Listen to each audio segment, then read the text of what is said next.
Hey, everybody, and welcome to the Z-Lord podcast. It's teZa, and I am going solo today because Carter is off doing something that is more important to him right now, and thank God and thank Goddess for that, because without Carter doing all these important things, he wouldn't get them done. So I have a lot on my mind today, and I'm going to share with you from my heart, spontaneously, thinking what needs to be said to uplift not only yourself, me, but the entire world. You know, you never know who's going to find these strange little things called podcasts. We've had people tell us and write us, and from all around the world, actually, and telling us that they just happened to find this little gem called Z-Lord, and we're so happy to hear from people. Sometimes they send us questions, and that's a really good way to start today. Instead of just rambling with amazing amounts of things that are going on in my mind, of course, they will come in as I pick a subject. But I'm going to address a question that I've recently received, and it was addressed to me specifically, teZa. What word best describes you now? Now, this person knows that I am an author of 5 books, and most recently, I have published The Bridge Tender, which I am so proud of. It's like giving birth to a baby, but way longer than 9 months incubation, let me tell you. More like decades. This book is very special. And I urge everyone who wants to hear about an exciting transformation story that has a very real and poignant and also reflective of our current state of the world ending. Now, the beginning is kind of tough because there's a lot of tough things that are going on in the world. And all my books are microcosms of the macrocosm. I do believe that when you read a good book, you should be able to relate to it in more than just a storytelling fashion. There should be some kind of a lesson or an expanding of knowledge, or somehow you feel connected to what the author is trying to point to. And in The Bridge Tender, I am pointing to how we humans must switch from our excesses, from our addiction to excesses and materialism, to listening and being in balance with nature, specifically Mother Earth, not the necessarily planets out there that are being explored. And I mean, the cosmos is nature, yes, but planet Earth is really in need of a lot of attention. And so the focus of The Bridge Tender is with an individual's own life. That person, whose name is Thea Bowman, she has pretty much of a rough time at the beginning of her story because it is about excesses.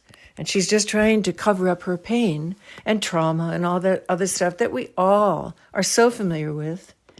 But halfway through the book, thank God, not just at the end, she has an incredible opportunity to leave the negative behind and make a choice to walk into the magic of life, to really work with and recognize that the magic of life is all about us all the time. But many of us forget, or we think, oh, I just don't have access to it. Oh, or else they don't believe it. They just say, no, it doesn't exist. This is just a hard thing we're going through here called being alive.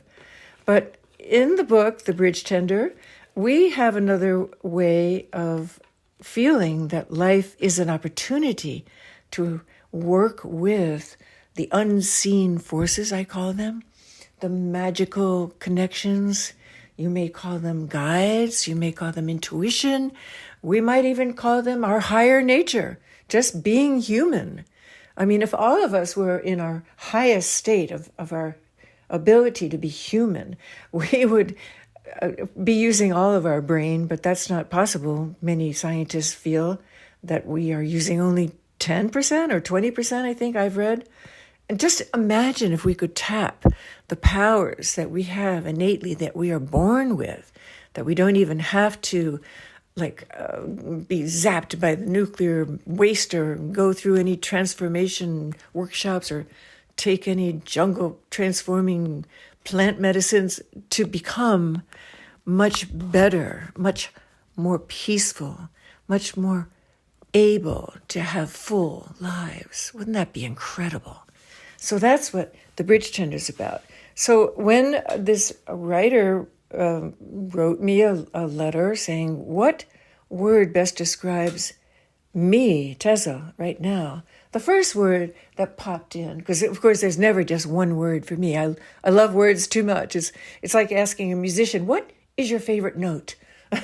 Well, I don't think a musician would be able to just solely have one single note. They might have a chord, or they might have a tune, or a riff, or just something, but not just one single note, because one single note by itself is how should I say it, handicapped.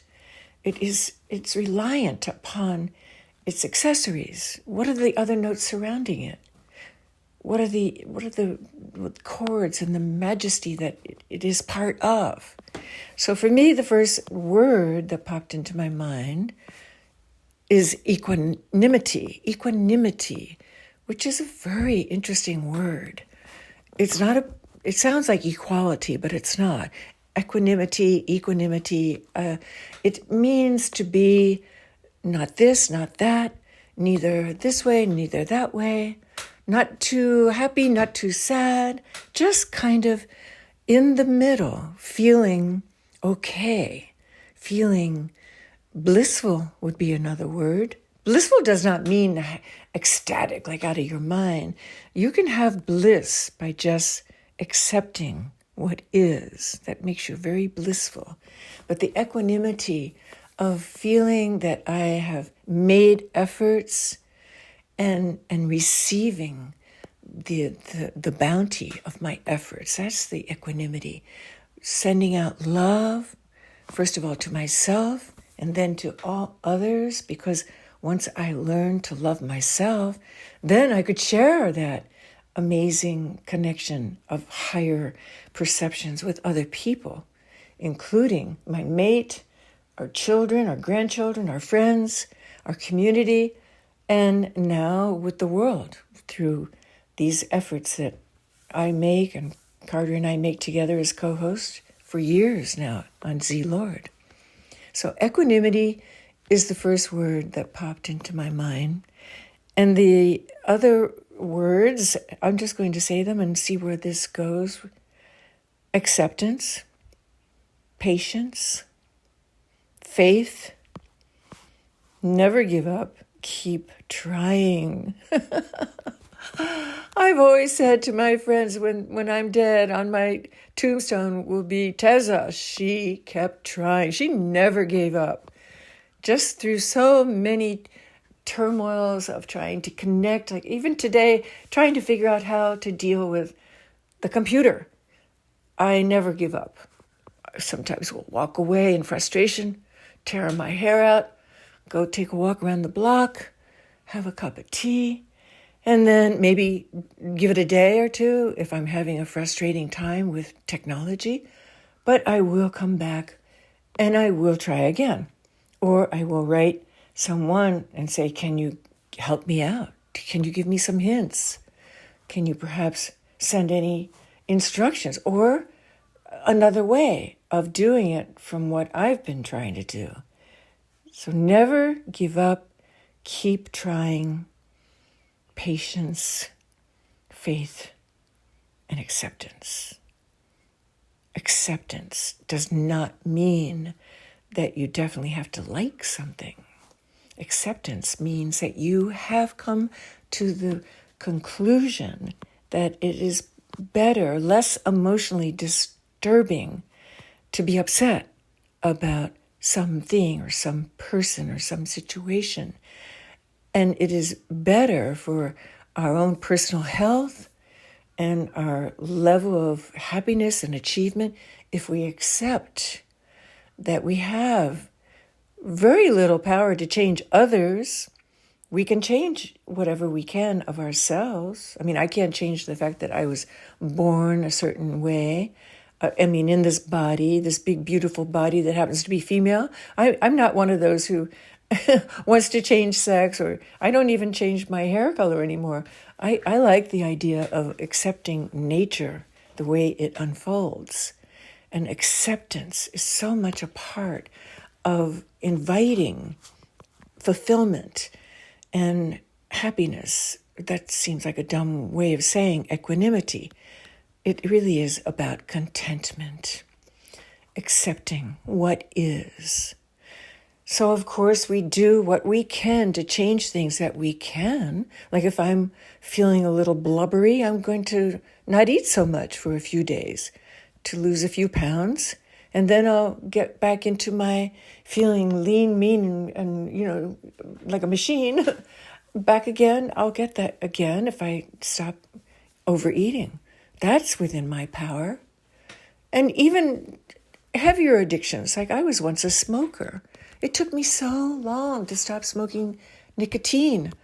I had to do self-hypnosis for a long time until finally the day it really worked in my subconscious, and I just woke up and said, that's it, I'm done.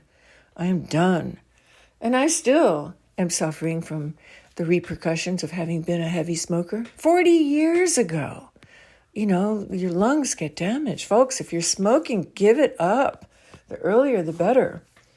And I also had to do the same thing with inebriants. I'm 40 years away from altering my consciousness heavily with drugs, alcohol, bad behavior, you name it.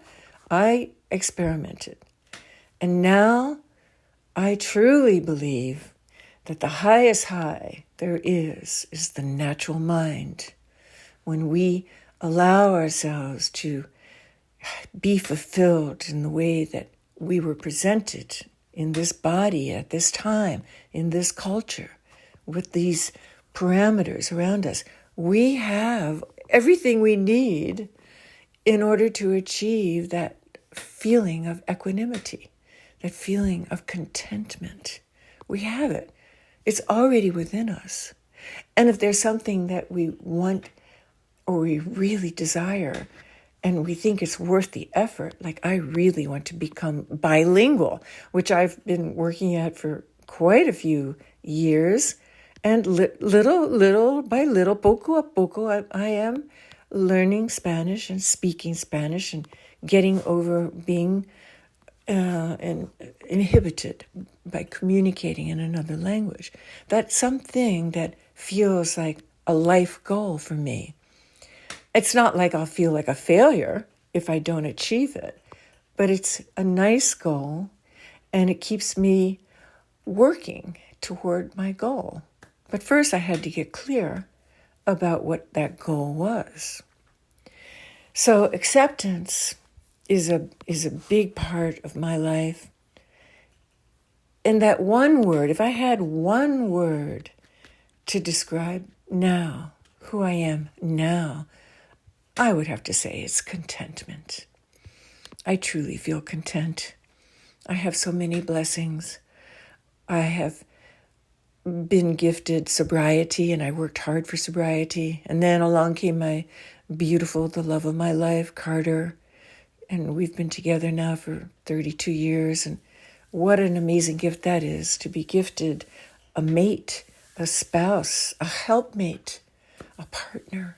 Somebody you can really be yourself with. You can just let it loose and be who you are, and the other person will not judge you and condemn you and call you names and think that you're weird because you're different than everybody else.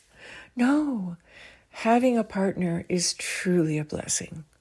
So I have been experiencing contentment for as long as I have decided to be a sober person, and then 7 years later to be a wife to Carter and stepmom to his very young kids at that time, And if anybody wants to hear about that story, it is the nonfiction book that I wrote called Zen Love. All these nonfiction books of mine are going to become available as an interesting approach to living a different kind of life very soon. I'm learning how to do that, and I'm going to have an offering soon to tell you about and share with you. But this is kind of like a little pre-hint that something is coming, something is in the wind. So Zen Love is about the story of how 3 generations of a blended family are together and how we focus on acceptance. And I had to learn how to detach from things that I had no power over. Detachment is a very important asset to have if you want to have a content life. And I would not say that that's the major word in my life, because once you learn how to detach with love, that does not mean that you don't care about something or somebody. It means that you have learned to not be affected by the energy field of another entity, whether it's a person or a thing or a situation. You do not get affected by the negative energy, and that is detachment. The next book I wanted to tell you about that's in the series is In the Eye. And In the Eye was written to document my experience of teaching girls, young girls, who are in juvenile lockup, which is not a pleasant situation at all. And what did I teach them? Well, to the state of Florida, it was called empowerment techniques, but in actuality, it was yogic approach to life. Yoga movements, how to keep your body in balance, and also mind steadying, mind stilling, mind calming. You might call it meditation, but it's focusing on the breath and not allowing negative thoughts to linger. And that was In the Eye. And at the same time that I'm teaching the girls who are in this very isolated facility in Central Florida, a major hurricane was headed their way. And so there's an analogy within this book of the calm within each one of us, within our own inner self. Call it your heart, the connection of your heart, not your mind, not your busy mind, but when you get to that heart place where you're still and maybe even without too many mental thoughts going on, you have a fullness. You have that inside of you like a shelter, like a temple. And in the same way, each hurricane that torments the earth as it travels along the ocean and hits the islands and finally reaches the continental shores, it has an I within it too, spelled differently.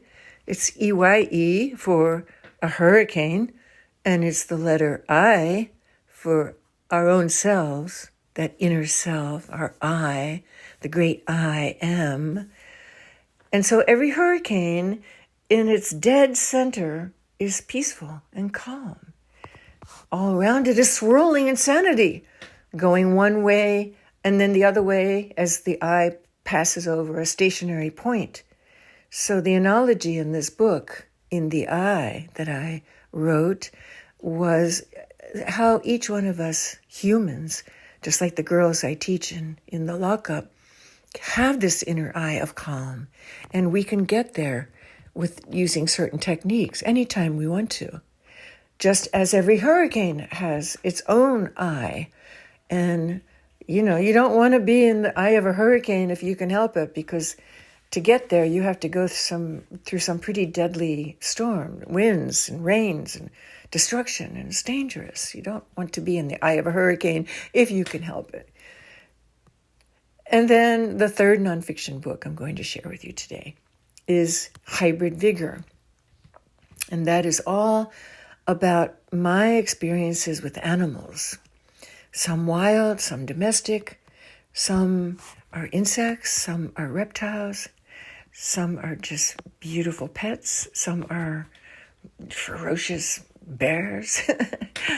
But each one of these animal encounters that I share in the book, Hybrid Vigor, has happened to me, has happened and affected my life and shown me how we humans have forgotten, so many of us have forgotten that we are animals and how much in common we have with all animals, just as we have in common with trees and stones and clouds. I mean, so many molecules and minerals and DNA ingredients we share with every single element of existence.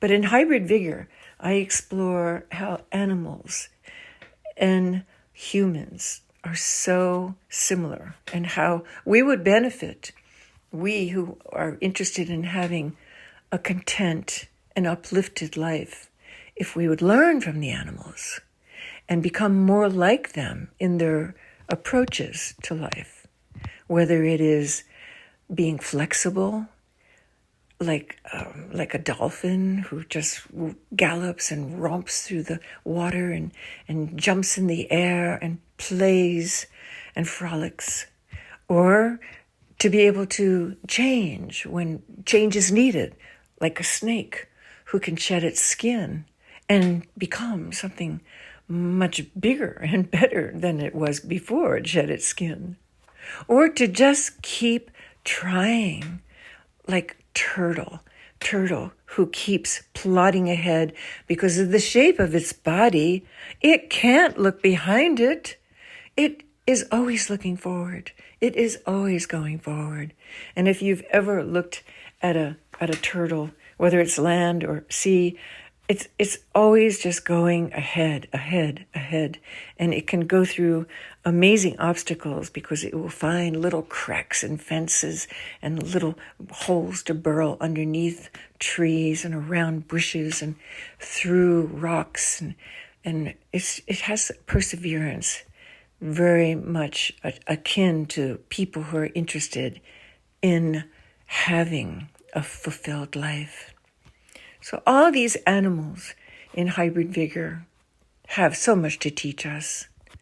So I hope you will have an opportunity to visit my website, teZalord.com, and either see my books there or just go to Amazon. And if you like my voice, you can get them in audiobooks too. Audiobooks are so good for the earth because we don't use paper with audiobooks. And, the sales of audiobooks is surmounting ebooks. It seems like it's happening right about now. And probably next year, they'll probably even be outpacing the sale of tree books, which is what a paperback is. A paperback and a hard book is called a tree book.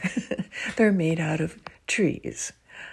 So, my friends, thank you so much for tuning in. And I can't tell you whether or not my co-host Carter will be available. He's getting ready for another surgery. Ah, yes, we're bionic people in the Lord family. He's getting a knee replacement, so he'll do really well because he's already practiced and he's a good patient. He's learned the hard way because he had a little complication from a hip replacement recently. And now he's learned easy does it is the name of the game when you're having surgery. So we send all our love. I'm including Carter because he is part of the Z Lord podcast. I'm sending all our love to you, whoever you need. If you need love, we have it. If you need faith, we have it. And if you need acceptance, we have it. And patience, I'll give you some of mine. And keep trying, whatever it is that you want to achieve in life. Just keep trying and never give up. Thanks for listening. Om Namah Shivaya.